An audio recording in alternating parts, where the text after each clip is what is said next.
Racconta un'antica leggenda che Dio, dopo aver creato l'universo, le stelle, la terra, il mare, si guardò attorno.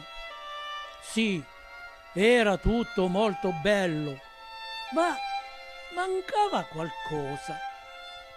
Avrebbe voluto un luogo speciale, dove l'azzurro del mare e del cielo abbracciasse teneramente una terra verde e profumata, dove il caldo giallo del sole baciasse i suoi frutti e i suoi fiori di mille colori, dove il bianco avvolgesse i suoi monti di un candido manto, dove il rosso del fuoco ricordasse la vita e il nero la morte, l'arancio i tramonti e il rosa l'aurora.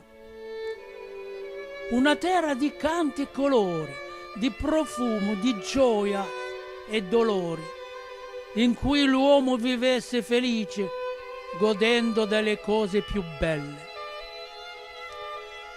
Al pensiero di un paradiso così, una grande tenerezza invase il suo cuore. Fu così che Dio si commosse e una sua calda lacrima di gioia cadé laggiù, proprio al centro del Mediterraneo. E, prodigio, delle acque emerse una terra di rara bellezza, fatti di colori, di profumo, di forza, di allegria, di amore. Dio la vide, sorrise e la chiamò Sicilia. Oh Sicilia bella come ti sta bene!